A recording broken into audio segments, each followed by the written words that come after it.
لقد كان لكم في رسول الله أسوة حسنة اعوذ باللہ من الشیطان الرجیم بسم اللہ الرحمن الرحیم اللہم صلی علی محمد وعلی آل محمد کما صلیت علی ابراہیم وعلی آل ابراہیم انک حمید مجید اللہم بارک علی محمد وعلی آل محمد کما بارکت علی ابراہیم وعلی آل ابراہیم انک حمید مجید۔ حدیث نمبر 2813۔ عامر بن واصلہ کہتے ہیں کہ نافع بن عبد الحارث حضرت عمر کو اصفہان کے مقام پر ملے۔ آپ نے انہیں مکہ پر عامل مقرر کیا ہوا تھا۔ اس نے پوچھا، آپ نے اہل وادی پر کس کو گورنر مقرر کیا ہے؟ حضرت عمر نے کہا، ابن ابزہ کو۔ اس نے پوچھا، ابن ابزہ کون ہے؟ حضرت عمر نے کہا، ہمارا غلام ہے۔ اس نے کہا، آپ نے غلام کو ان کا خلیفہ بنا دیا؟ آپ نے فرمایا، وہ قرآن مجید کا قاری ہے اور فرائض کو جاننے والا ہے۔ حضرت عمر نے کہا، آگاہ ہو جاؤ، تمہارے نبی نے فرمایا تھا، اللہ اس کتاب کے ذریعے کچھ قوموں کو بلند کرتے ہیں اور کچھ کو ذلیل کر دیتے ہیں۔ رسول اللہ صلی اللہ علیہ وسلم جب کسی کو امام بناتے تو دیکھتے اس نے قرآن کتنا پڑھا ہوا ہے۔ کسی کو گورنر بناتے اس کے لیے بھی شرط یہی ہوتی۔ حضرت عمر جو ہیں، انہوں نے اپنی جو حکومت چلائی ہے، ان کا نظام حکومت بہترین تھا۔ ان کے دور میں اسلامی حکومت آدھی دنیا تک پھیل چکی تھی۔ ظاہر ہے ان کی پالیسیاں جو تھیں بڑی کامیاب تھیں، اور انہی کامیاب پالیسیوں میں سے ایک پالیسی کا ذکر یہاں پر ہے۔ نافع بن حارث جو ہیں، یہ مکے کے گورنر تھے۔ انہوں نے حضرت عمر سے پوچھا، آپ نے اہل وادی پر کس کو گورنر مقرر کیا؟ حضرت عمر نے کہا، ابن ابزہ کو۔ وہ حیران ہوئے کہ ابن ابزہ کو تو میں نہیں جانتا، وہ کوئی نمایاں آدمی تو نہیں ہے۔ حضرت عمر نے کہا، وہ ہمارا غلام ہے، لیکن وہ قرآن کے علوم کو زیادہ جانتا ہے اور فرائض کے بارے میں بھی اس کو اچھی طرح علم ہے۔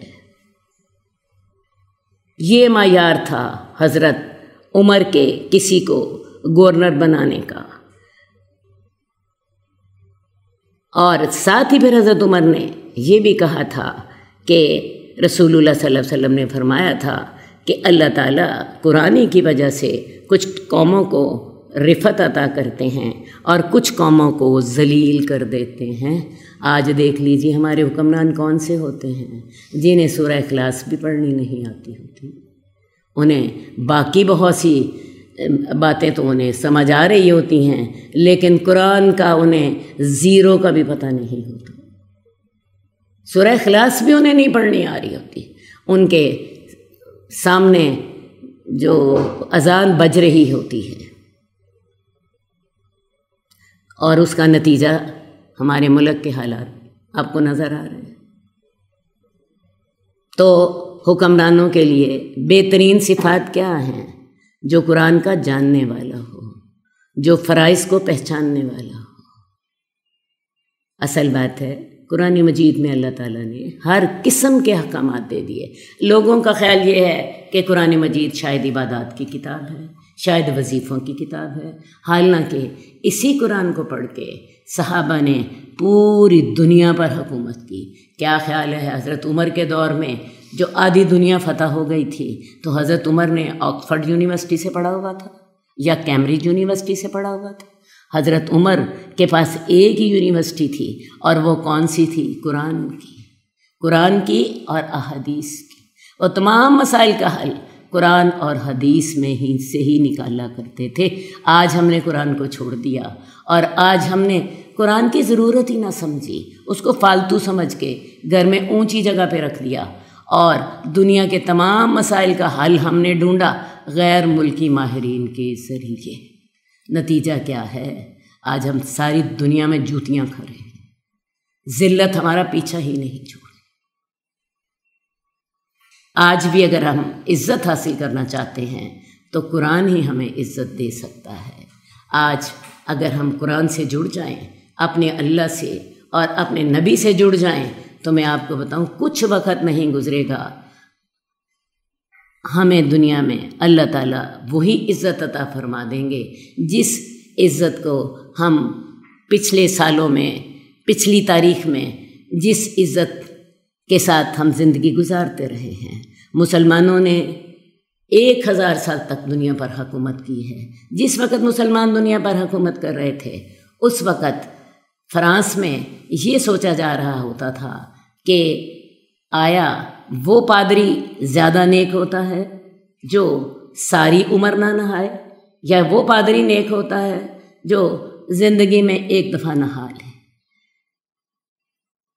اس وقت جب کہ ہمارے شہر صاف ستھرے، کھلے، فراخ ہوتے تھے، اس وقت یورپ میں کے لوگ جو تھے ان تاریک ترین اور گندے ترین ہوتے تھے۔ باقی غلطی ہماری اپنی ہے، جب تک ہم اللہ تعالیٰ کے احکامات پر چلتے رہے، یورپ کے لوگ ہماری یونیورسٹیوں میں تعلیم حاصل کرنے کے لیے آتے رہے۔ قسطنطنیہ کی یونیورسٹی، اشبیلیہ کی یونیورسٹی، اندلس میں، یہ ساری ہماری یونیورسٹیاں تھیں جہاں پہ یورپ کے لوگ پڑھنے آیا کرتے تھے۔ آج اب ہم نے اللہ کا دین چھوڑ دیا اور اللہ کی رحمتیں ہم سے روٹھ گئیں۔ آج بھی اگر ہم چاہتے ہیں قرآن کے ساتھ جڑ جائیں، رسول اللہ صلی اللہ علیہ وسلم کے ساتھ جڑ جائیں، آپ دیکھیں یہ سارے لوگ جو ہیں یہ آپ کے قدموں تلے ہوں گے۔ اللہ تعالی ہمیں یہ باتیں سمجھنے کی توفیق عطا فرمائے۔ حدیث نمبر 2814، عبداللہ بن عمر بن عاص کہتے ہیں کہ رسول اللہ صلی اللہ علیہ وسلم نے فرمایا، جیسے کپڑا بوسیدہ ہو جاتا ہے، اسی طرح ایمان بھی تمہارے دلوں کے اندر بوسیدہ ہو جاتا ہے۔ اللہ تعالیٰ سے دعا کیا کرو کہ وہ تمہارے دلوں میں ایمان کی تجدید کرتا رہے۔ بات بڑی سیدھی ہے، کپڑا پرانا ہو جاتا ہے، اسی طرح ایمان بھی پرانا ہو جاتا ہے۔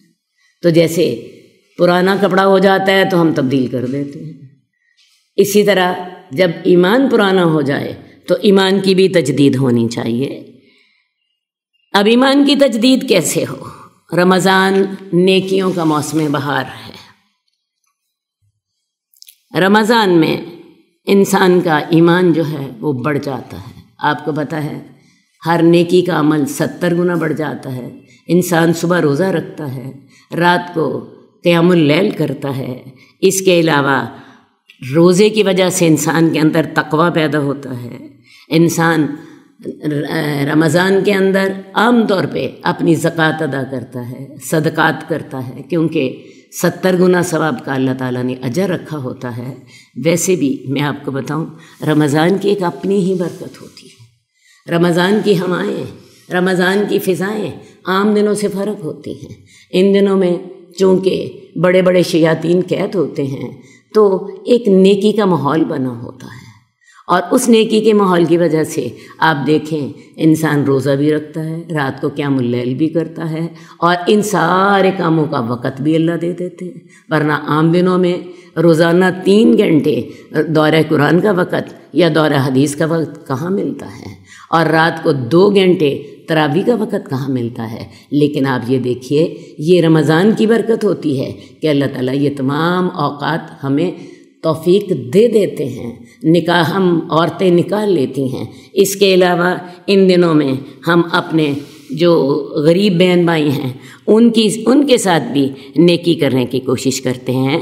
تو لہٰذا تقوی، روزے، قیام اللیل اور صدقے سے ایمان کی تجدید کرتے رہا کرو۔ تو اللہ تعالیٰ نے یہ سال کے بعد ہمارے اوپر مہربانی کی ہے کہ 1 سال گزرنے کے بعد اللہ تعالیٰ ہماری ایک ریفریشر کورس ہمارے لیے اس کا انتظام کر دیتے ہیں کہ ایمان پرانا ہو گیا ایک سال کے بعد اب پورا مہینہ اللہ تعالیٰ نے یہ ہماری ایک کلاس رکھی ہے جس میں ہمارا ایمان جو ہوتا ہے وہ نیا ہوتا رہتا ہے، اور میرا خیال ہے ہر مسلمان رمضان کا اور غیر رمضان کا فرق سمجھتا ہے۔ اسی طرح رسول اللہ صلی اللہ علیہ وآلہ وسلم سے کسی نے سوال کیا کہ یا رسول اللہ، بعض اوقات دل بڑے سخت ہو جاتے ہیں، ان کا کیا علاج کیا جائے؟ تو ویسے بھی قرآن مجید میں کچھ الفاظ آتے ہیں، کلا بران علی قلوبہم، ہرگز نہیں، ان کے دلوں پہ زنگ لگ گیا ہے۔ تو اس کا علاج کیا کیا جائے؟ تو رسول اللہ صلی اللہ علیہ وسلم نے دلوں کے زنگ کا علاج 2 چیزوں کو قرار دیا۔ آپ نے فرمایا موت کا ذکر زیادہ کیا کرو اور قرآن کی تلاوت زیادہ کیا کرو۔ اب موت کا جو ذکر ہے یہ انسان کی زندگی کو تبدیل کر کے رکھ دیتا ہے۔ میں بڑی پریکٹیکلی آپ کو بات بتاتی ہوں، موت کا ذکر کیا ہے۔ ایک بات سمجھ لیجیے، جس گھر میں آپ رہ رہی ہیں یہ گھر میرا نہیں ہے، یہ گھر میرے بچوں کا ہے، میں نے پتہ نہیں کب چلے جانا۔ ایک دم سے آپ کے نقطہ نظر میں، ایک سوچ میں، عمل میں تبدیلی آ جاتی ہے۔ صرف یہی سوچ لیجئے یہ گھر میرا نہیں ہے، میرا گھر تو قبر ہے جو مجھے نظر آ رہی ہے۔ پتہ نہیں اللہ تعالیٰ 4 دنوں میں بلا لیتے ہیں، 4 گھنٹوں میں بلا لیتے ہیں، یا 4 مہینوں میں بلا لیتے ہیں۔ صرف اسی سوچ کے ساتھ آپ کے قول فعل میں تبدیلی آ جاتی ہے۔ صحیح ہے، میں نے جو کچھ کرنا ہے میں نے اب اپنی آخرت کے لیے کرنا ہے۔ تو سب سے پہلی بات، دل کے زنگ کا علاج موت کے ساتھ ہوتا ہے۔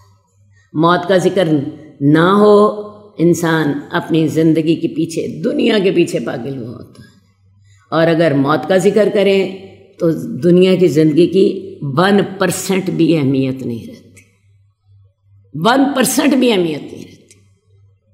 میں نے یہ سارا کچھ چھوڑ کے چلے جانا، اور کیا خیال ہے واقعی چلے جانا ہے یا نہیں جانا؟ بولے، واقعی چلے جانا ہے کہ نہیں چلے جانا؟ کیا ساتھ لے کے جانا ہے؟ یہ سوچ انسان کے اندر چینج لاتی ہے، اس کے دل کا زنگ اتار دیتی ہے۔ اور دوسری بات، قرآن کی تلاوت زیادہ کرنا، لیکن قرآن کی تلاوت وہ نہ کیجیے جو ہم کرتے ہیں۔ آج کل مجھے پتہ ہے ہر بندہ قرآن کی تلاوت کر رہا ہے، اور ہر بندہ کوشش کرتا ہے کہ رمضان میں کم از کم 1 دفعہ قرآن کی تلاوت وہ ضرور کر لے، لیکن قرآن کی تلاوت مقصود نہیں ہے، قرآن کی تفہیم مقصود ہے۔ عرب لوگوں کے لیے قرآن کی تلاوت کافی تھی، کیونکہ ان کی مادری زبان عربی تھی، وہ قرآن پڑھتے تھے، انہیں سمجھ آتا تھا۔ ہمیں قرآن کی تفہیم کی ضرورت ہے، قرآن کا ترجمہ سیکھیں، قرآن کی تفسیر سیکھیں، اور پھر اس کی تلاوت کریں۔ میں سمجھتی ہوں روز کا 1 سپارہ تلاوت کرنے کی بجائے روز کے صرف 2 رکوع ترجمے اور تفسیر کے ساتھ تلاوت کر لیں، جس کے ساتھ آپ کے دل پر اثر ہو، اور ان 2 رکوعوں کے اندر اپنے لیے عمل کے 4 نقطے نکال لیں، یہ آپ کے لیے 1 سپارہ پڑھنے سے افضل ہوگا۔ تو لہٰذا دلوں کا زنگ کیسے اترتا ہے؟ نمبر 1، موت کا ذکر زیادہ کیا کرو، اور نمبر 2، قرآن کی تلاوت زیادہ کیا کرو۔ اللہ تعالیٰ ہمیں ہمارے دلوں کا زنگ اتارتے ہیں، اور اللہ تعالیٰ ہمارے ایمان کی تجدید کرتے ہیں، اور اللہ تعالیٰ ہمیں اپنا بندہ بنا لے۔ اللہ ہمیں اپنا بندہ بنا لے۔ ہم نے تیرے پاس ہی آنا ہے، ہم تیرے پاس سے ہی آئے تھے، تیرے پاس ہی جانا ہے۔ اللہ تعالیٰ ہمیں اپنا بندہ بنا لے، تاکہ جب ہم تیرے پاس جائیں تو تو ہم سے راضی ہو۔ حدیث نمبر 2819، حضرت ابو امامہ کہتے ہیں ایک نوجوان رسول اللہ صلی اللہ علیہ وآلہ وسلم کے پاس آیا اور کہا، ہے اللہ کے رسول، مجھے زنا کی اجازت دے دیجیے۔ ہے نا عجیب بات، ایک شخص اللہ کے رسول کے پاس آیا اور کہنے لگا، یا رسول اللہ مجھے زنا کی اجازت دے دیجیے۔ لوگ اس کی طرف متوجہ ہوئے، اسے ڈانٹ ڈپٹ کی، اور کہا رک جاؤ رک جاؤ۔ آپ نے فرمایا میرے قریب آ جاؤ۔ وہ آپ کے قریب آیا اور بیٹھ گیا۔ آپ نے فرمایا کیا تم اس چیز کو اپنی ماں کے لیے پسند کرتے ہو؟ اس نے کہا مجھے اللہ آپ پر قربان کر دے، نہیں، یہ اللہ کی قسم میں اسے اپنی ماں کے لیے پسند نہیں کرتا۔ آپ نے فرمایا لوگ بھی اپنی ماؤں کے لیے اسے پسند نہیں کرتے۔ اچھا یہ بتاؤ کیا تم اسے اپنی بیٹی کے لیے پسند کرو گے؟ اس نے کہا اے اللہ کے رسول، میں آپ پر قربان، اللہ کی قسم میں اسے اپنی بیٹی کے لیے بھی پسند نہیں کرتا۔ آپ نے فرمایا اسی طرح لوگ بھی اس کو اپنی بیٹیوں کے لیے ناپسند کرتے ہیں۔ ہاں جی، اب یہ جو حدیث ہے اس کے لیے ہم نے موضوع کیا رکھا ہے؟ اللہ کے رسول کسی کی تربیت کیسے کرتے تھے۔ آپ کے پاس ہر طرح کے لوگ آتے تھے۔ اب ایک شخص آ گئے ہیں، مسلمان ہیں، کلمہ پڑھا ہوا ہے، اور آپ سے کہہ رہے ہیں کہ یا رسول اللہ مجھے زنا کی اجازت دے دے، میں اس سے نہیں بچ سکتا۔ عرب لوگوں میں آپ کو پتہ ہے اس طرح کی بیماریاں عام تھیں۔ صحابہ نے اسے ڈانٹنا شروع کر دیا۔ میرا خیال ہے ہم ہوتے تو ہم بھی ایسا ہی کرتے کہ تمہیں ایسی جرأت کیسے ہوئی اللہ کے رسول کے سامنے بات کرنے کی؟ ہاں، صحابہ نے اسے ڈانٹنا شروع کر دیا، لیکن رسول اللہ صلی اللہ علیہ وسلم کا رویہ بالکل فرق تھا۔ آپ نے اسے کہا میرے قریب آ جاؤ۔ وہ آپ کے قریب آ گیا۔ آپ نے اسے اپنے اور قریب کر لیا، اتنا قریب کر لیا کہ آپ زمین پہ تشریف فرما تھے،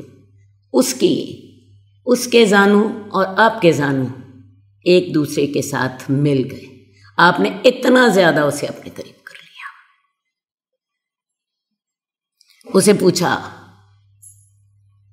کہ اگر تمہاری ماں کے ساتھ کوئی زنا کرے تو تمہیں اچھا لگے گا؟ وہ کہنے لگا اللہ مجھے آپ پر قربان کر دے، مجھے اچھا نہیں لگے گا۔ اب یہ الفاظ جو ہیں اللہ مجھے آپ پر قربان کر دے، یہ بتاتے ہیں کہ وہ شخص سچے مسلمان تھے، ورنہ یہ الفاظ استعمال نہ کرتے کہ اللہ مجھے آپ پر قربان کر دے، یا رسول اللہ مجھے اللہ آپ پر قربان کر دے۔ لیکن انسانی کمزوری موجود ہے، اللہ کے رسول کی محبت کے ساتھ ساتھ اللہ پر بھی ایمان لاتے ہیں، اللہ کے رسول سے محبت بھی کرتے ہیں، دعا بھی کرتے ہیں کہ اللہ تعالیٰ مجھے آپ پر قربان کر دے، لیکن یہ ایسی بیماری ہے جو کہ جس سے وہ جان نہیں چھڑا سکتے، تو اللہ کے رسول سے اجازت مانگتے ہیں۔ تو حدیث کے لفظ ہیں واللہ جعلنی اللہ فداک، اللہ کی قسم اللہ مجھے آپ پر قربان کر دے۔ یا رسول اللہ میں اسے اپنی ماں کے لیے نہیں پسند کرتا۔ پھر آپ نے پوچھا اچھا یہ بتاؤ کیا تم اپنی بیٹی کے لیے اسے پسند کرو گے؟ اس نے کہا اے اللہ کے رسول، اللہ تعالیٰ مجھے آپ پر قربان کر دے، میں اسے اپنی بیٹی کے لیے نہیں پسند کروں گا۔ آپ نے کہا لوگ بھی اپنی بیٹیوں کے لیے اور اپنی ماؤں کے لیے یہ بات پسند نہیں کرتے۔ پھر آپ نے اس سے سوال کیا کہ کیا تم اپنی بہن کے لیے اس چیز کو پسند کرو گے؟ اس نے کہا اللہ مجھے آپ پر قربان کر دے، نہیں، اللہ کی قسم میں اسے اپنی بہن کے لیے بھی پسند نہیں کروں گا۔ رسول اللہ صلی اللہ علیہ وسلم نے فرمایا لوگ بھی اس چیز کو اپنی بہنوں کے لیے ناپسند کرتے ہیں۔ اچھا یہ بتاؤ کہ کیا تم اسے اپنی پھوپھی کے لیے پسند کرو گے؟ اس نے کہا اللہ کی قسم اللہ مجھے آپ پر قربان کر دے، میں اسے اپنی پھوپھی کے لیے بھی پسند نہیں کروں گا۔ آپ نے فرمایا تیری طرح لوگ اپنی پھوپھیوں کے لیے اسے ناپسند کرتے ہیں۔ پھر پوچھا کیا تم اپنی خالہ کے لیے پسند کرو گے کہ کوئی تمہاری خالہ سے زنا کرے؟ کیونکہ جسے تم زنا کرو گی یا تو وہ کسی کی بیوی ہوگی، یا وہ کسی کی بیٹی ہوگی، یا وہ کسی کی بہن ہوگی، یا وہ کسی کی ماں ہوگی، یا وہ کسی کی خالہ ہوگی، یا وہ کسی کی پھوپھی ہوگی، تو تم کیا پسند کرو گے؟ کہنے لگا اللہ کی قسم میں اسے پسند نہیں کروں گا۔ تو رسول اللہ صلی اللہ علیہ وسلم نے فرمایا لوگ بھی اس چیز کو اپنی خالہوں کے لیے پسند نہیں کرتے۔ اب جب آپ نے یہ سارے رشتے گنوا لیے ماں کا رشتہ، بیٹی کا رشتہ، بہن کا رشتہ، پھپھو کا رشتہ، خالہ کا رشتہ، آپ کو پتہ ہے یہی رشتے انسان کو زیادہ قریبی ہوتے ہیں۔ اور سب کے جواب میں ان صحابی کا ایک ہی جواب تھا، اللہ مجھے آپ پر قربان کر دے، اللہ کی قسم میں اس کو اپنی ماں، بیٹی، بہن، پھپھی، خالہ کے لیے میں اس کو پسند نہیں کرتا۔ اور اللہ کے رسول صلی اللہ علیہ وسلم بڑی تحمل کے ساتھ اسے سمجھاتے رہے کہ لوگ بھی اپنی ماؤں، بیٹیوں، بہنوں، خالوں، پھپھیوں کے لیے اسے پسند نہیں کرتے۔ اور جب آپ نے اس طرح کر کے اسے بڑی تسلی کے ساتھ سمجھا لیا، اچھا وقت دے کر، تو پھر آپ نے کیا کیا؟ آخر میں اس کے لیے دعا کی۔ بلکہ حدیث میں آتا ہے رسول اللہ صلی اللہ علیہ وسلم کے سینے پر اپنا ہاتھ رکھا، کیونکہ آپ کو پتہ ہے دل ہی جو ہوتا ہے یہ تمام نیکیوں کا اور تمام گناہوں کی اماجگاہ ہے۔ تو آپ نے اس کے دل پر اپنا ہاتھ رکھا اور اس کے لیے 3 دعائیں کی، اور 3 دعائیں دیکھیں کتنی خوبصورت دعائیں ہیں۔ آپ نے اس کے لیے دعا کی، اللہم اغفر ذنبہ وطہر قلبہ وحسن فرجہ، اللہ اس کا گناہ معاف کر دے، اب تک یہ جو زنا کرتا رہا ہے اللہ اس کا دل پاک کر دے، اللہ تعالیٰ اس کا گناہ معاف کر دے، وطہر قلبہ، اللہ آئندہ اس کے دل میں زنا کا خیال بھی نہ آئے، اس کو دل کو اس گناہ سے پاک کر دے، وحسن فرجہ، اللہ اس کی شرمگاہ کو محفوظ کر دے۔ دیکھیں کتنی جامع دعا ہے، اللہ تعالیٰ اس کے دل میں گناہ کا خیال ہی نہ آئے، اللہ اس کی شرمگاہ کو آئندہ کے لیے محفوظ کر دے، اور اس کے جو پچھلے جو گناہ ہو چکے اللہ وہ تو معاف کر دے۔ ٹھیک ہے جی۔ اور پھر رسول اللہ صلی اللہ علیہ وسلم نے اس کو دعا دی اور اسے کہا جاؤ، اور پھر کیا ہوا؟ اللہ کے رسول صلی اللہ علیہ وسلم کی دعا کی برکت تھی کہ اس شخص پر اللہ نے رحمت کر دی۔ تو میں نے یہ حدیث آپ کے لیے اس لیے منتخب کی تھی کہ ہم بھی دیکھ رہے ہوتے ہیں بعض لوگ گناہ کر رہے ہوتے ہیں، غلطیاں کر رہے ہوتے ہیں، اور ہمارا انداز کیا ہوتا ہے؟ ایسا شخص ہمارے سامنے آ جائے ہم خوب گالیاں دیتے ہیں، خوب برا بھلا کہتے ہیں، خوب اسے ذلیل کرتے ہیں اور اپنی طرف سے بڑی نیکیاں کر رہے ہوتے ہیں۔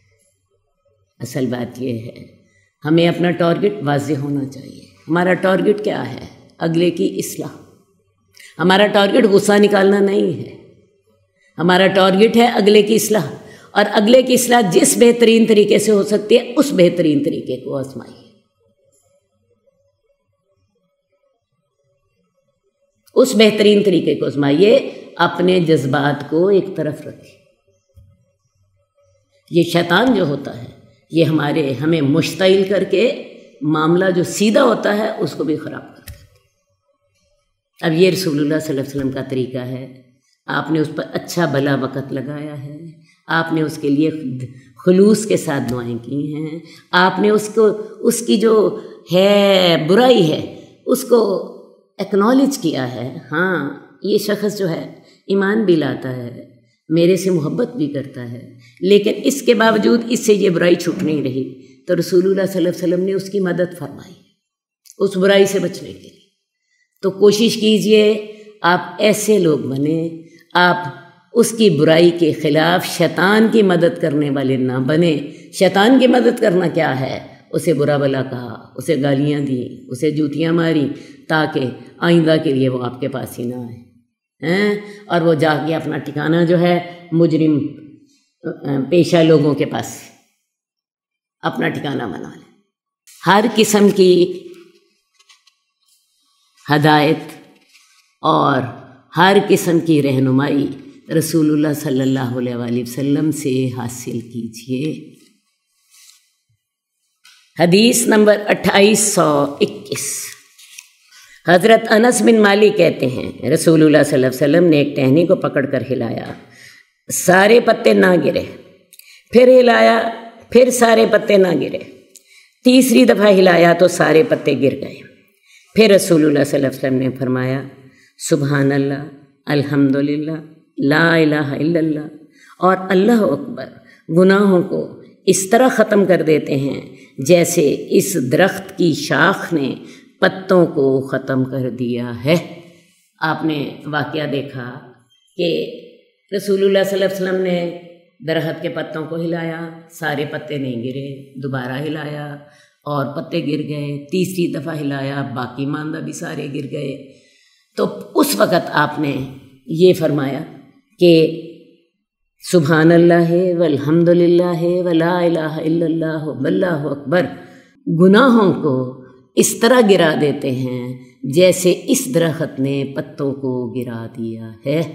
تو لہٰذا کیا سمجھ آئی کہ یہ الکلمات جو ہیں، یہ چاروں کلمات سبحان اللہ والحمد للہ ولا الہ الا اللہ واللہ اکبر، یہ چاروں کلمات تمام گناہوں کو دور کر دیتے ہیں۔ جیسے آپ نے مثال سے سمجھایا، ایک دفعہ ہلانے سے سارے پتے نہیں گرے، دوسری دفعہ سے نہیں گرے، تیسری دفعہ سے نہیں گرے، اسی طرح تیسری دفعہ ہلانے سے سارے ہی پتے گر گئے۔ تو سبحان اللہ والحمد للہ ولا الہ الا اللہ واللہ اکبر سے سارے ہی گناہ معاف ہو جاتے ہیں۔ تو یہ کلمات رسول اللہ صلی اللہ علیہ وسلم کو بڑے ہی محبوب تھے۔ آپ فرمایا کرتے تھے کہ دنیا کی ہر چیز جس پر سورج طلوع ہوتا ہے، یہ کلمات مجھے اس سے زیادہ محبوب۔ اب سورج کن چیزوں پہ طلوع ہوتا ہے؟ ہماری اولاد پر بھی سورج طلوع ہوتا ہے، ہماری جائیداد پر بھی سورج طلوع ہوتا ہے، ہماری اپنی ذات پر بھی سورج طلوع ہوتا ہے، ہماری کاروبار پر بھی سورج طلوع ہوتا ہے۔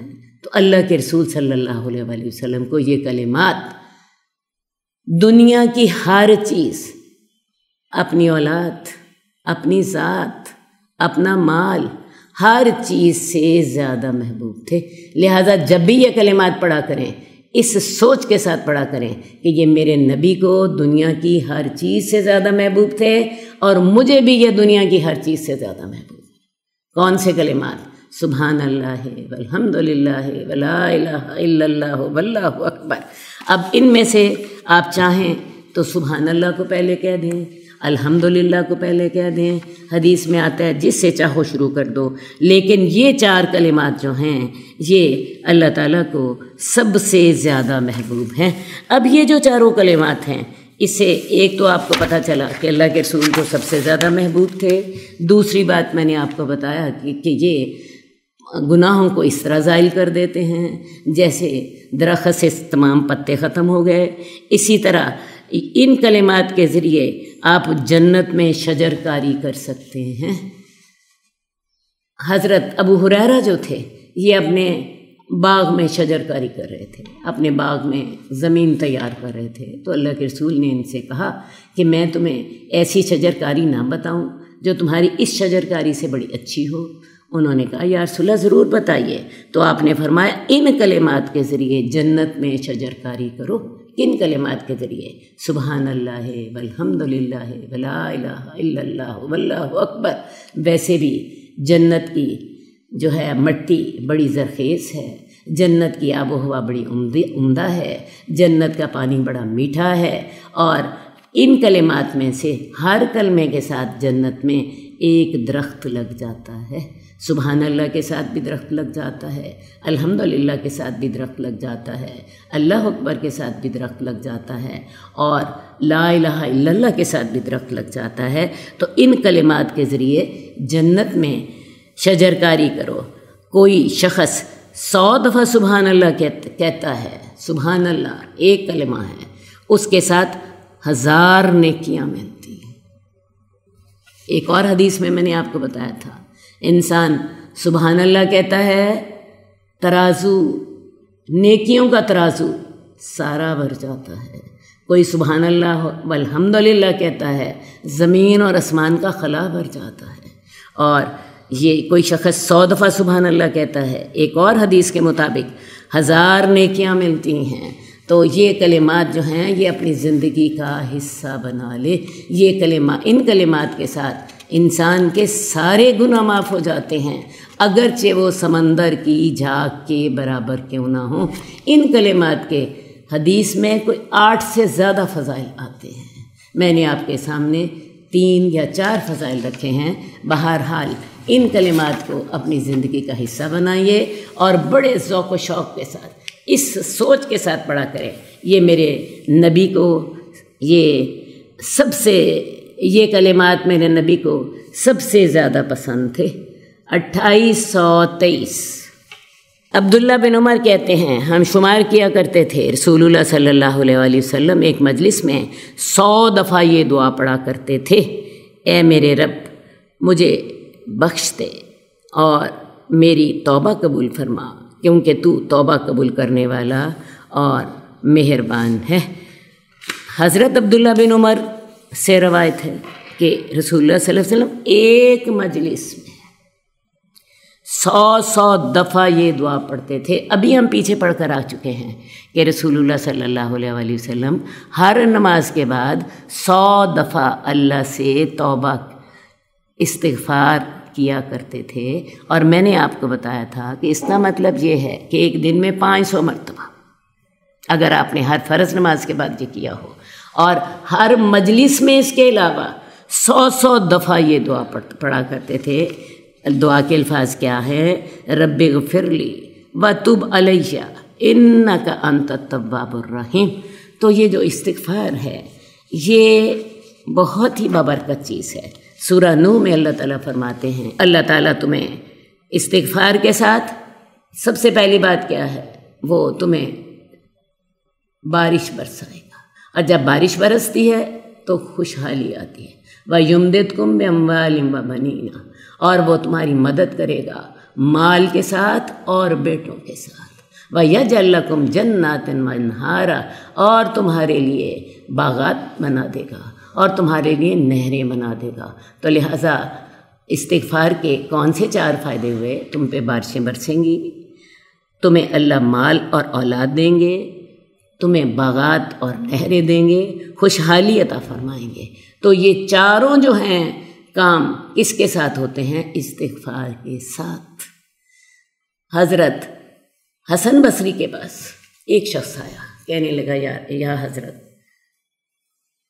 بڑا غریب ہوں، مجھے کوئی دعا بتائیے، اللہ مجھ پہ رحمت کر دے۔ ایک دوسرا شخص آیا، کہنے لگا یا حضرت میرا بیٹا کوئی نہیں ہے، بیٹیاں ہی ہیں، تو یا حضرت مجھے کوئی دعا بتائیے، اللہ مجھ پہ رحمت کر دے۔ ایک تیسرا شخص آیا، کہنے لگا یا حضرت جو ہیں فصلیں جو ہیں ان کو بارش کی بڑی سخت ضرورت ہے، یا حضرت کوئی دعا بتائیے اللہ تعالیٰ آسانی کر دے۔ یعنی تینوں کے مسائل فرق تھے، ایک کی بیٹیاں ہی بیٹیاں تھیں، دوسرا آدمی غریب تھا، تیسرے آدمی کو بارش کی ضرورت تھی۔ تو حضرت حسن بصری نے تینوں کو ایک ہی آیت بتائی، استغفروا ربکم انہ کان غفارا، اپنے رب سے استغفار کرو کیونکہ وہ بخشنہار ہے۔ اور کسی نے پوچھا کہ یا حضرت سوالات تو سب کے فرق تھے، جواب آپ نے ہر ایک کو ایک ہی دیا، تو آپ نے یہ آیت پڑھ کے سنا دی، استغفروا ربکم انہ کان غفارا یرسل السماء علیکم مدرارا۔ استغفار کرنے سے بارش ہوتی ہے، وَيُمْدِدْكُمْ بِأَمْوَالٍ وَبَنِينَ، اور استغفار کرنے سے اللہ مال دیتے ہیں اور بیٹے بھی دیتے ہیں۔ وَيَجْعَلْ لَكُمْ جَنَّاتٍ وَيَجْعَلْ لَكُمْ أَنْهَارًا، اور تمہیں اللہ تعالیٰ باغات بھی دیتے ہیں اور تمہیں نہریں بھی دیتے ہیں۔ تو اصل بات ہے استغفار کے ساتھ اللہ کی رحمتیں وافر ہو جاتی ہیں۔ اب کیسے وافر ہوتی ہیں یہ بات میں آپ کو پریکٹیکلی سمجھا دیتی ہوں۔ اصل بات ہے جب انسان اپنی اصلاح کر لیتا ہے، اپنے گناہوں سے دور ہو جاتا ہے۔ مثال کے طور پہ ایک آدمی نماز نہیں پڑھتا، مثال کے طور پہ ایک آدمی زکوٰۃ نہیں دیتا، مثال کے طور پہ ایک آدمی روزہ نہیں رکھتا، اب وہ استغفار کرے گا تو ساتھ یہ کام کرے گا، کیونکہ استغفار یہ نہیں ہوتا کہ انسان اپنے گناہ برقرار رکھے اور ساتھ ہی استغفار کی 4 تسبیحیں نکالے، بلکہ استغفار سے مراد یہ ہوتی ہے کہ انسان اپنے گناہ چھوڑے، اپنی اصلاح کرے، اور اصلاح کرنے کے بعد اللہ سے یہ وعدہ کرے کہ اللہ تعالیٰ جتنی میرے سے اصلاح ہو رہی ہے میں کر رہی ہوں، اور اللہ تعالیٰ باقی جو میرے سے نہیں، جس کی مجھے طاقت، وہ تو کمی پوری فرما دے۔ ایک آدمی ناپ تول میں کمی کر رہا ہے، ایک آدمی اپنی نوکری کے اوقات میں بےایمانی کر رہا ہے، 2 گھنٹے پہلے چلا جاتا ہے، ایک آدمی جو ہے وہ کم تولتا ہے، ایک آدمی جو ہے وہ ملاوٹ کر دیتا ہے، ایک آدمی جو ہے وہ جو ہوتا ہے لوگوں کے پیسے بے ایمانی کے ساتھ رکھ لیتا ہے۔ تو استغفار سے مراد یہ ہوتی ہے سب سے پہلے اپنی اصلاح کرو، اور اصلاح کرنے کے بعد اللہ سے کہو کہ اللہ تعالیٰ جتنا میرے سے ہوتا ہے میں اتنا کر لیتی ہوں۔ ایک آدمی رشوت لیتا ہے، ایک آدمی سود کھاتا ہے، اپنی رشوت لینی چھوڑے، اپنا سود کھانا چھوڑے، اپنی زکوٰۃ دینی ادا کرے، اور ساتھ اللہ سے دعا کرے اللہ جتنا میرے سے ہوا میں نے کر دیا، اللہ باقی تو معاف کر دے۔ تو مجھے بتائیے جب انسان اپنی اصلاح کر لیتا ہے، اللہ کے حق بھی دینے لگ جاتا ہے، بندوں کے حق بھی دینے لگ جاتا ہے، تو مجھے بتائیے اللہ کی رحمتیں اس پر کیوں نہ ہوں گی؟ بڑی سیدھی سی بات۔ لیکن ہم لوگوں نے استغفار کا تصور بہت اور رکھا ہے۔ ٹی وی دیکھ رہے ہیں، ٹی وی کا ڈرامہ چل رہا ہے، 7 استغفر اللہ کی 4 تسمیاں نکل رہی ہیں۔ میں آپ کو بتاؤں یہ اللہ کے ساتھ تماشا ہے، یہ صرف ایک لپ سروس ہے جو آپ کر رہے ہیں۔ استغفار کی اصل روح کیا ہے؟ اللہ جتنی میرے سے اصلاح ہوتی ہے میں کرتی ہوں، اللہ جو میری استطاعت میں نہیں ہے اللہ وہ میں تیرے سے مانگتی ہوں، تو میرے پر رحم کر دے، اور پھر اللہ کی رحمت ہو جاتی ہے۔ رسول اللہ صلی اللہ علیہ وسلم دن میں 100 دفعہ استغفار کرتے اس حدیث کے مطابق، لیکن جو پچھلی حدیث ابھی ہم نے پڑھی ہے آپ ہر نماز کے بعد 100 دفعہ استغفار کرتے، وہ اگر ملا لے تو دن میں 500 دفعہ استغفار وہ بھی ہو گیا، اور اس حدیث کے مطابق آپ 100 دفعہ استغفار کرتے۔ اور ایک اور حدیث بتا کے تو میں اپنی بات ختم کرتی ہوں، جو آدمی یہ پسند کرتا ہے کہ اس کا اعمال نامہ اس کو خوش کر دے، وہ کثرت سے استغفار کیا کرے۔ آج سے ارادہ کر لیں جو میرے اندر خرابیاں ہیں، میں غیبت کرتی ہوں، میں جھوٹ بولتی ہوں، میں اپنی ساس کے ساتھ بدتمیزی کرتی ہوں، میں اپنے بھائی کے ساتھ میرا رویہ درست نہیں ہے، میں اپنے شوہر کا فلاں حق ادا نہیں کرتی، وہ آج اپنی اصلاح کریں، اور اصلاح کرنے کے بعد اللہ سے معافی مانگیں۔ اللہ تعالیٰ میں جتنا مجھے سمجھ ہے اللہ میں اپنی اصلاح کر رہی ہوں، اللہ جس کا مجھے علم نہیں ہے یا جس کو میں نہیں جانتی جن گناہوں کو، اللہ وہ تو معاف کر دے۔ میں آپ کو بتاؤں آپ کا اعمال نامہ آپ کو خوش کر دے گا۔ کون کون کرے گا بولو؟ حدیث نمبر 2825 حضرت ابو ہریرہ سے روایت ہے، رسول اللہ صلی اللہ علیہ وسلم نے فرمایا لوگوں کے اعمال لکھنے والے فرشتوں کے علاوہ کچھ اور فرشتے بھی ہیں جو اہل ذکر کی تلاش میں زمین میں گھومتے رہتے ہیں۔ دیکھو جی کچھ تو ہیں یہ کرامن کاتبین، اس کے علاوہ کچھ اور فرشتے ہیں جن کی اللہ نے ڈیوٹی لگا رکھی ہے۔ جہاں کہیں کوئی لوگ اللہ کو یاد کر رہے ہیں، جنہوں نے اللہ کے ذکر کی محفلیں جمع رکھی ہیں، ان کو جا کے ڈھونڈو۔ وہ اہل ذکر کی تلاش میں زمین میں گھومتے رہتے ہیں، جب وہ ذکر میں محب لوگوں کی جماعت کو پاتے ہیں تو ایک دوسرے کو بلند آواز سے پکارتے ہیں یہاں آ جاؤ، وہ آ جاتے ہیں، اور ان لوگوں کو جو اللہ کا ذکر کر رہے ہوتے ہیں آسمان دنیا تک گھیر لیتے ہیں، اپنے مقدس پر بچھا دیتے ہیں۔ اور یہ مقدس پر کیسے بچھاتے ہیں؟ مثال کے طور پہ ہم یہاں بیٹھے اللہ کو یاد کر رہے ہیں، وہ ہمارے سروں پر پردہ اپنے پر بچھاتے ہیں، اور یہ پر آسمان دنیا تک پہنچتے ہیں۔ آسمان دنیا یہاں سے کتنی دور ہے؟ تو اتنی دور تک وہ ہمیں اپنے پروں کے سائے میں لے لیں گے انشاءاللہ تعالی۔ اللہ کی قسم ہمیں اس پر پکا یقین ہے، اور وہ انہیں آسمان دنیا تک گھیر لیتے ہیں۔ جب یہ فرشتے واپس جاتے ہیں تو اللہ تعالیٰ پوچھتے ہیں جب تم نے میرے بندوں کو الوداع کہا تو وہ کیا کر رہے تھے؟ اب جب ہماری یہ محفل ختم ہوگی، اب جب ہم یہاں سے اٹھیں گے، وہ فرشتوں کی ڈیوٹی بھی ختم ہو جائے گی۔ وہ اپنا رپورٹ لکھیں گے یہاں پہ اس محفل میں 4 لوگ تھے، یا اس محفل میں 20 لوگ تھے، اور اس محفل میں یہ ذکر ہو رہا تھا، یا پوری رپورٹ لے کے اللہ رب العزت کے پاس جائیں گے، حالانکہ وہ اللہ خود دیکھ رہا ہے، وہ اللہ خود جانتا ہے، وہ ہمارے غیب کے حالات جانتا ہے۔ اس کے باوجود وہ فرشتے جو ہیں اللہ کو جا کے وہ رپورٹ دیں گے، اور اللہ تعالیٰ پھر ان سے پوچھیں گے کہ جب تم نے میرے بندوں کو چھوڑا تو وہ کیا کر رہے تھے؟ وہ فرشتے کہتے ہیں جب ہم نے انہیں چھوڑا تو وہ تیری تعریف کر رہے تھے، تیری بزرگی بیان کر رہے تھے، تیرا ذکر کر رہے تھے۔ اللہ تعالیٰ پھر ان سے پوچھیں گے کیا انہوں نے مجھے دیکھا ہے؟ فرشتے کہیں گے اللہ تعالیٰ انہوں نے تجھے نہیں دیکھا۔ اللہ تعالیٰ کہتے ہیں کہ اگر وہ مجھے دیکھ لیں یعنی اللہ رب العزت کو یہ لوگ دیکھ لیتے تو ان کا رویہ کیا ہوتا؟ فرشتے کہتے ہیں اگر اللہ وہ تجھے دیکھ لیتے تو وہ تیری تعریف کرتے، تیری بزرگی بیان کرتے اور ذکر کرتے اور زیادہ کرتے جتنی کہ وہ اب کر رہے تھے۔ اب تو وہ کر رہے تھے جب کہ انہوں نے تجھے دیکھا نہیں ہوا تھا، اور اگر وہ تجھے دیکھ لیتے تو پھر تیری تعریف، تیری تحلیل، تیری تسبیح، تیری تمجید پہلے سے کہیں زیادہ کرتے۔ اللہ تعالیٰ پھر سوال کرتے ہیں کہ اچھا یہ بتاؤ وہ کیا مانگ رہے تھے؟ فرشتے جواب دیتے ہیں اللہ تیری جنت مانگ رہے تھے۔ اللہ تعالیٰ ان سے پوچھتے ہیں کیا انہوں نے میری جنت دیکھی ہے؟ فرشتے جواب دیتے ہیں اللہ تیری جنت نہیں دیکھی۔ اللہ تعالیٰ پھر ان سے سوال کرتے ہیں اگر وہ میری جنت دیکھ لیتے تو پھر فرشتے کہتے ہیں اگر وہ تیری جنت دیکھ لیتے تو ان کا شوق اور ان کا طلب اور بڑھ جاتا، ان کا شوق اور طلب اور بڑھ جاتی۔ اللہ تعالیٰ پھر سوال کرتے ہیں اچھا وہ کس چیز سے پناہ مانگتے تھے؟ فرشتے کہتے ہیں اللہ تیری جہنم سے پناہ مانگتے تھے۔ اللہ تعالیٰ پھر پوچھتے ہیں کیا انہوں نے میری جہنم دیکھی ہے؟ فرشتے کہتے ہیں اللہ انہوں نے تیری جہنم نہیں دیکھی۔ اللہ تعالیٰ پھر پوچھتے ہیں اگر وہ جہنم کو دیکھ لیں تو فرشتے کہتے ہیں کہ وہ اس سے کہیں زیادہ ڈریں جتنا وہ اب ڈرتے ہیں۔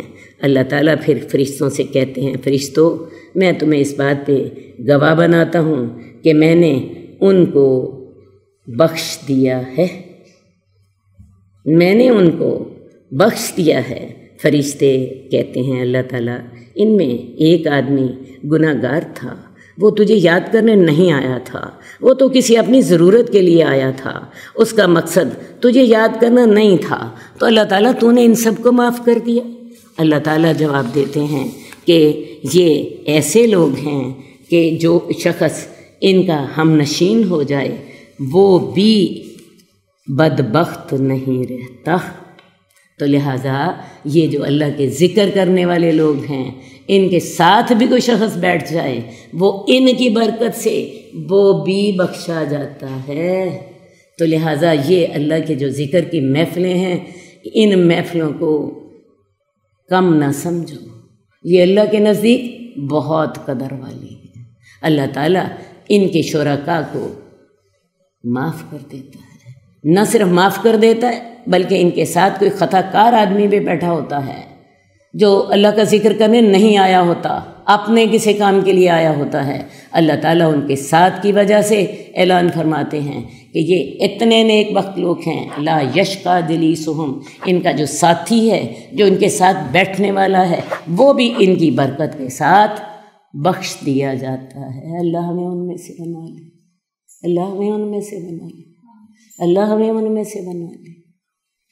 حدیث نمبر 2829 عقبہ بن عامر رضی اللہ تعالیٰ عنہ سے روایت ہے رسول اللہ صلی اللہ علیہ وسلم نے فرمایا مجھ پر ایسی آیات نازل ہوئیں جو کہ تعوذ کے لیے بے مثال ہیں، اور وہ یہ آیات ہیں قل اعوذ برب الفلق اور قل اعوذ برب الناس سورت کے آخر تک۔ اب یہ ہے کہ رسول اللہ صلی اللہ علیہ وسلم پر جادو ہو گیا تھا، یہ جادو آپ پر لبید بن عاصم ایک یہودی نے کیا تھا، اور یہ جادو جو تھا آپ کے بالوں پر اس نے آپ کے بال لے لیے، آپ کے گھر آتا تھا اس نے آپ کے بال لے لیے اور ان بالوں کے ساتھ اس نے جادو کیا۔ اب رسول اللہ صلی اللہ علیہ وسلم پر اس جادو کا اثر ہونے میں کافی وقت لگا۔ رسول اللہ صلی اللہ علیہ وسلم اس جادو کے اثر سے اپنے جسم کو جکڑا ہوا محسوس کرتے تھے، اور بعض اوقات آپ دنیاوی معاملات میں کچھ چیزیں بھول جاتے تھے، مثال کے طور پہ ازواج کے بارے میں بھول جاتے تھے کہ میں کسی بیوی کے پاس گیا تھا یا نہیں، لیکن اس جادو کا کوئی اثر نبوت کے معاملات پہ نہیں تھا، کیونکہ نبوت کا معاملہ اللہ کے ساتھ اس کا تعلق تھا اور اللہ تعالیٰ اپنے نبی کی خود حفاظت فرماتے تھے۔ ہاں دنیا کے معاملات میں بعض اوقات آپ متاثر تھے۔ اب یہ ہے کہ رسول اللہ صلی اللہ علیہ وسلم کو ایک دن خواب آئی، خواب میں آپ کو دو فرشتے نظر آئے، اور وہ دو فرشتے ایک دوسرے سے بات کر رہے تھے کہ اس پر جادو ہو گیا ہے، اور وہ جادو جو ہے وہ بنو زریق کے کنویں میں ہے، اور وہ جادو جو ہے اس کو فلاں اور فلاں جگہ سے نکالا جا سکتا ہے، تو انہوں نے رسول اللہ صلی اللہ علیہ وسلم نے کیا کیا کہ صبح حضرت علی کو بھیجا، انہوں نے بنو زریق کے کنویں میں سے جا کے وہ جادو نکالا، اور اس بنو زریق کے کنویں کا رنگ سرخ ہوا تھا، وہ ایک کنگھی کے بالوں میں تھا اور ایک موم کا پتلا تھا جس میں سوئیاں چبھی ہوئی تھیں۔ تو رسول اللہ صلی اللہ علیہ وسلم جو تھے وہ جب حضرت علی ان چیزوں کو لے کر آ گئے، آپ پر پھر معوذتین نازل ہوئیں۔ معوذتین سے مراد قل اعوذ برب الفلق اور قل اعوذ برب الناس، ان دونوں کی 11 آیات ہیں۔ تو رسول اللہ صلی اللہ علیہ وسلم ایک ایک آیت پڑھتے جاتے تھے اور وہ جو سوئی تھی وہ نکالتے جاتے تھے، اور پھر جب یہ 11 کی 11 آیات پڑھی گئیں تو آپ کا جسم جو تھا وہ اس طرح آزاد ہو گیا جیسے کسی جکڑن سے آزاد ہو گیا ہو، جیسے کسی جکڑن سے آزاد ہو گیا ہو، اور اللہ تعالیٰ نے آپ کو صحت دے دی۔ تو یہ صورتیں جو ہیں یہ تمام روحانی اور جسمانی امراض کے لیے شفا ہیں۔ ویسے بھی اگر آپ ان کا ترجمہ پڑھ کے دیکھیں، قل اعوذ برب الفلق، اے اللہ جو تو فلک کا رب ہے، میں تیری پناہ میں آتی ہوں، من شر ما خلق، ہر اس چیز کی برائی سے جو تو نے پیدا کی ہے۔ بات ہے اس کائنات میں جو کچھ بھی تخلیق ہو رہی ہے، کوئی اچھائی ہے، کوئی برائی ہے، کوئی بیماری ہے، کوئی خوشی ہے، کوئی غمی ہے، وہ کس کے حکم سے ہو رہی ہے؟ صرف اور صرف اللہ کے حکم سے۔ تو قل اعوذ برب الفلق من شر ما خلق ومن شر غاسق اذا وقب، اندھیرے میں جو گناہ ہوتے ہیں اللہ میں ان کی برائی سے بھی تیری پناہ میں آتی ہوں۔ اللہ تعالیٰ جو جادو کے لیے لوگ گرہیں لگاتے ہیں، اللہ تعالیٰ میں ان سے بھی تیری پناہ میں آتی ہوں۔ ومن شر حاسد اذا حسد، اور حسد کرنے والے کی برائی سے بھی اللہ میں تیری پناہ میں آتی ہوں۔ اور اگر اگلی آیات آپ پڑھیں، اعوذ برب الناس ملک الناس الہ الناس، اے اللہ جو لوگوں کا رب ہے، جو لوگوں کا بادشاہ ہے، جو لوگوں کا الہ ہے، میں من شر الوسواس الخناس، اللہ میں خناس کے وسوسوں سے تیری پناہ میں آتی ہوں۔ اب یہ وسوسے کون سے ہیں؟ یہ شیطان جو ہمارے دلوں میں کفر کے، نفاق کے، ہمارے دلوں میں غلط عقائد کے جو ہمارے وسوسے ڈالتا ہے، اے اللہ تعالیٰ میں ان سے تیری پناہ میں آتی ہوں۔ من شر الوسواس الخناس الذی یوسوس فی صدور الناس، جو وہ لوگوں کے سینوں میں ڈالتا ہے۔ یہی وسوسے نماز کے اندر بھی شیطان ڈال رہا ہوتا ہے، یہی وسوسے ہماری زندگی میں ہر وقت شیطان جو ہوتا ہے ان کو مختلف اوقات میں ہمارے دلوں کے اندر انپٹ کر رہا ہوتا ہے، من الجنۃ والناس۔ اور یہ وسوسے جو ہوتے ہیں کبھی شیاطین کے ذریعے ہمارے دلوں میں ڈالے جا رہے ہوتے ہیں، اور کبھی انسان شیاطین کے ذریعے ہمارے دلوں میں ڈالے جا رہے ہوتے ہیں۔ یہ دونوں احادیث، دونوں آیات کا اگر آپ ترجمہ پڑھیں تو آپ کو بہت کلیئرلی بات سمجھ آئے گی کہ ان دونوں صورتوں میں اللہ تعالیٰ نے تمام جسمانی اور تمام روحانی فتنوں سے ہمیں پناہ میں آنے کی تلقین کی ہے۔ اور ہم کس کی پناہ مانگتے ہیں؟ اللہ کی، جو ہر شے کا خالق ہے، جو ہر شے کا مالک ہے، جس کے حکم سے سب کچھ ہوتا ہے۔ تو اللہ تعالیٰ ان کی وہ کوئی جادو ہے، وہ کوئی رات کے گناہ ہے، وہ کوئی آسیب ہیں، وہ کوئی فکر کی خرابیاں ہیں، وہ کوئی عقیدے کی غلطیاں ہیں، وہ کوئی عمل کی غلطیاں ہیں، اللہ تعالیٰ میں سب سے تیری پناہ چاہتی ہوں۔